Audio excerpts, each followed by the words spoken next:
Bila bab hutang ni ataupun komitmen ni semua, tak ada satu nasihat yang sesuai untuk semua orang. Apakah sebenarnya punca seorang individu tu terjebak dalam hutang ni? Apa yang membuatkan, kalau ini daripada pandangan peribadi Tuan Nurani. Dari segi apa yang saya tengok berdasarkan pengalaman bila customer yang datang ni lah. Dia terjebak tu lebih kepada planning lah, perancangan perbelanjaan bulanan dia lah. Dia terlalu tampak rasa macam boleh kot, rasa boleh tampung kot, macam ni kan. Dia tak test benda tu dekat diri dia sendiri. Kayaknya dia membuat satu keputusan tu tanpa ada rasa kepastian tu lah maksudnya. Kepastian ataupun dia terlampau tengok nasihat-nasihat yang kat luar ni. Sebabnya bila bab hutang ni ataupun komitmen ni semua, tak ada satu nasihat yang sesuai untuk semua orang.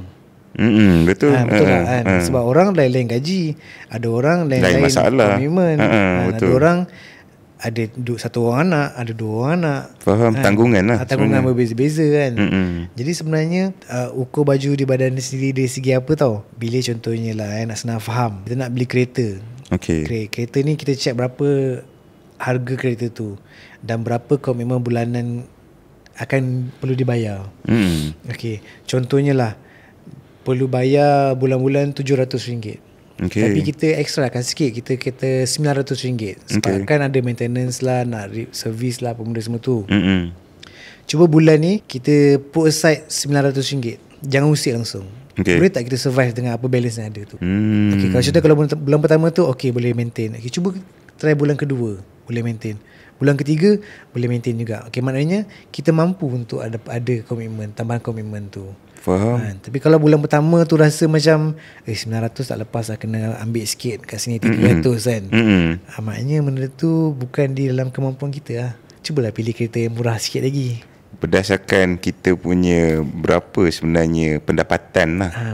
Pendapatan bulanan kita. Sebab kita nak kena ada saving juga, kena ada emergency fund. Tak tahu sakit macam mana, tiba-tiba anak nak guna belanja ni ke, ataupun parents sakit nak kena keluar duit banyak ni.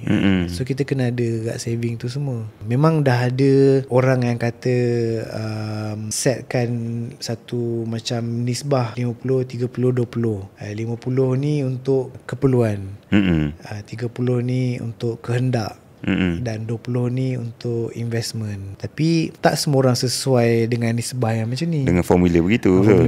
Tapi kita kena test kat diri kita sendiri lah, macam tu. Faham.